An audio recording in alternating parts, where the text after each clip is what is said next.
Evangelho de Jesus para nós, para as nossas vidas. Eu gostaria de partir aqui, ó.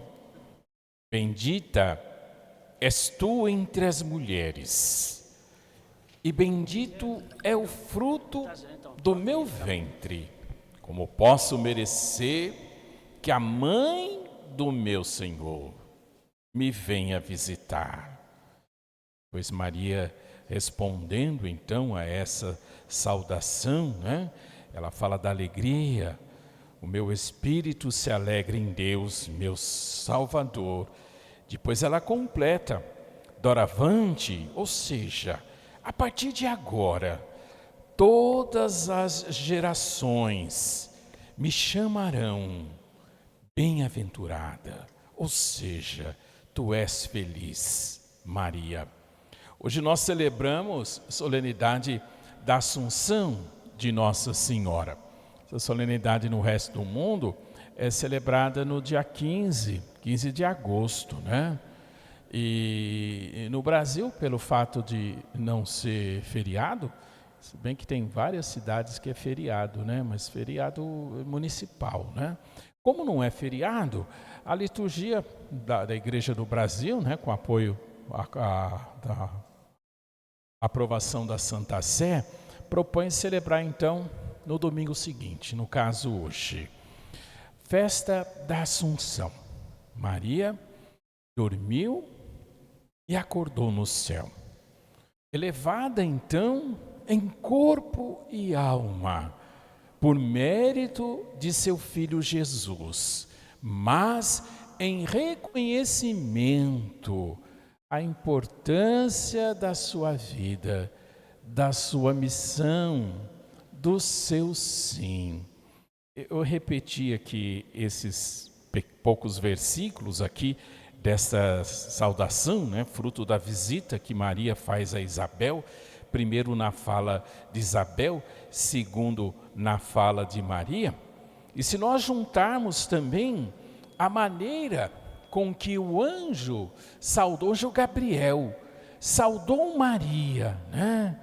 Alegra-te, ó cheia de graças, né? Diz o anjo, visitando Maria, para anunciar justamente que Deus a escolheu, para que ela concebesse, por obra do Espírito Santo, o próprio Deus, na figura de Jesus, que nasceria. Bom, aí são domingos, ele pensando essas saudações, né? Ele chegou na Ave Maria, como nós conhecemos, né? Interessante que a Ave Maria, a maneira já que começa a Ave Maria, ou seja, Salve Maria, ou Alegra-te Maria, era a maneira com que eram saudados os imperadores. Ave César! Não, Ave Maria, cheia de graças, o Senhor te escolheu.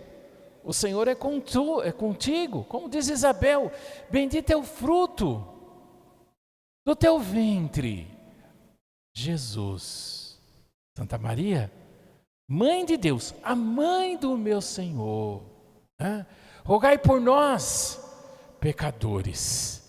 Ou seja, interceda por cada um de nós, como tu fizestes na bodas de Caná. Agora, e na hora de nossa morte, porque nós confiamos em Ti, nós colocamos as nossas vidas em Suas mãos. Celebrar a nossa fé, celebrar a nossa devoção. São tantas as oportunidades que nós temos no nosso calendário litúrgico ao longo do ano, de justamente manifestar a nossa devoção à Virgem Maria. Hoje, especificamente, né, a Assunção de Nossa Senhora, Maria preservada da corrupção, da morte, ou seja, Maria, na verdade, não teve seu corpo corrompido, muito pelo contrário, ele foi preservado. O Papa Pio XII, ele proclamou o dogma da Assunção de Nossa Senhora em novembro de 1950. Interessante que essa semana até eu retomei a leitura lá do parcial lá do texto, do decreto da criação desse dogma, uma verdade de fé, que nós só conseguimos chegar pela fé. E com relação à Virgem Maria, são 4 dogmas. Aí o Papa, no decreto, ele cita, né? Porque o da Assunção foi o último. Né? O primeiro foi Santa Maria, Mãe de Deus e Mãe da Igreja, Mãe de todos nós. Depois o reconhecimento que Maria concebeu virgem, como diz o texto bíblico. Finalmente, a Imaculada Conceição, ela foi preservada da mancha do pecado original. E finalmente a Assunção. Ela foi levada aos céus em corpo e alma. Então o Papa fala justamente isso. Ele cita essa maternidade de Maria, nessa dimensão. Maria é a mãe de Jesus. Jesus é o próprio Deus. Maria é a mãe de Deus. Simples assim. Depois ele vai falar justamente, como diz o texto, né? Uma virgem conceberás e darás à luz um filho. Lá no profeta Isaías, a Virgem Maria é Maria, né? E ela concebeu pela ação do Espírito Santo. Finalmente, ela mostra com a sua vida que o pecado original, ou seja, a desobediência que leva ao egoísmo, não esteve presente no seu coração. Ela foi preservada, teve uma concepção imaculada, não teve esse pecado. E finalmente, reconhecida por Jesus, reconhecida pelo todo o povo de Deus, reconhecida e celebrada desde os primeiros tempos, como nossa mãe, foi elevada aos céus em corpo e alma. Ontem eu lembrei uma experiência, talvez até eu já tenha contado aqui, mas que vai ilustrar bem o significado desse dogma que celebramos. Há uns anos atrás, bem uns anos atrás, eu estava na Turquia, e aí eu conheci uma cidade portuária chamada Kuşadası. E nessa cidade a principal atração é a cidade de Éfeso. No passado, ali era Éfeso. Existe lá um sítio arqueológico muito bem conservado, né? Segundo os apontamentos, né? É o lugar antigo, o segundo lugar antigo mais conservado no mundo, depois de Pompeia, que fica em Nápoles, na Itália, né? É Éfeso. E qual que é a principal atração que tem em Éfeso? A casa de Maria. Como assim? Como assim? Bom, Jesus no Evangelho, no alto da cruz, ele fala assim para João: eis aí a sua mãe. E o texto conclui dizendo assim: a partir daquele momento, João a recebeu em casa. Maria foi viver junto com João.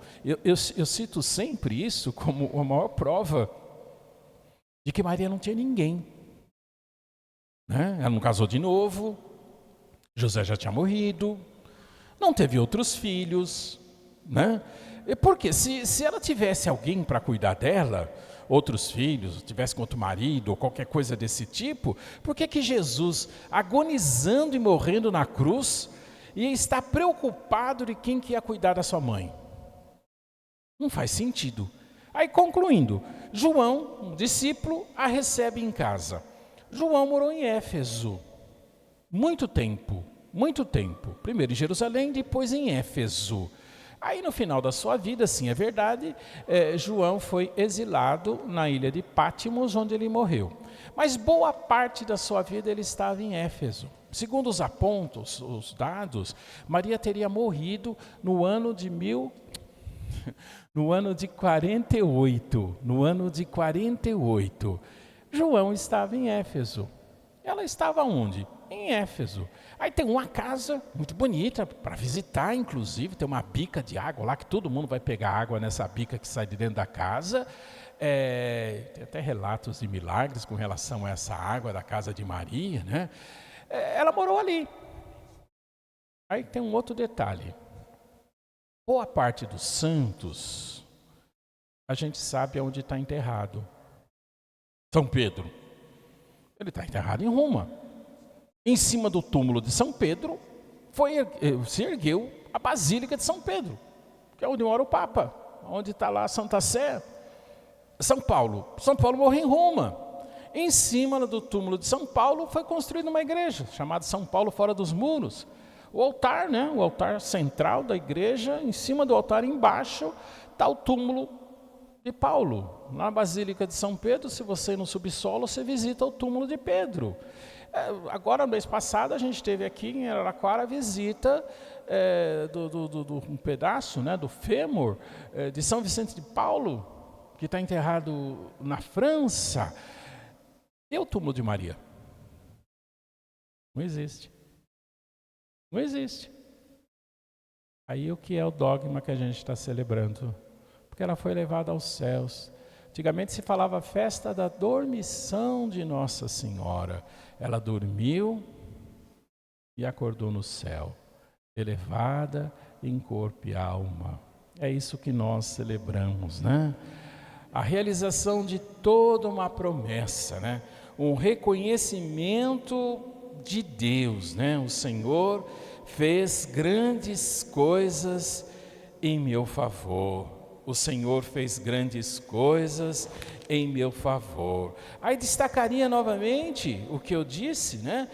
Todas as gerações me chamarão de feliz, de bem-aventurada, porque o Todo-Poderoso fez grandes coisas em meu favor. É isso que nós celebramos como uma profecia. A nossa geração, os que vieram antes de nós, os que virão depois de nós, queremos celebrar a nossa mãe, na sabedoria de Deus, na sua imensa bondade para cada um de nós. Nós sabemos a ligação que nós temos profundamente com nossas mães, aquela que gerou, nos gestou, nos trouxe ao mundo, nos amamentou, cuidou, educou, preparou para a vida. E a gente sabe que o carinho e o amor que a gente tem de mãe é algo que está dentro do nosso coração. E na sabedoria de Deus, Ele nos prepara para que nós possamos continuar sentindo esse amparo, esse carinho, essa proteção, com a nossa devoção à Nossa Senhora, a nossa identidade de católicos, a nossa identidade de filhos de Deus e filhos de Nossa Senhora. Ave Maria, cheia de graça, o Senhor é convosco. Bendita sois vós entre as mulheres, bendito é o fruto do vosso ventre, Jesus. Santa Maria, Mãe de Deus, rogai por nós, pecadores, agora e na hora de nossa morte. Amém. Professemos a fé.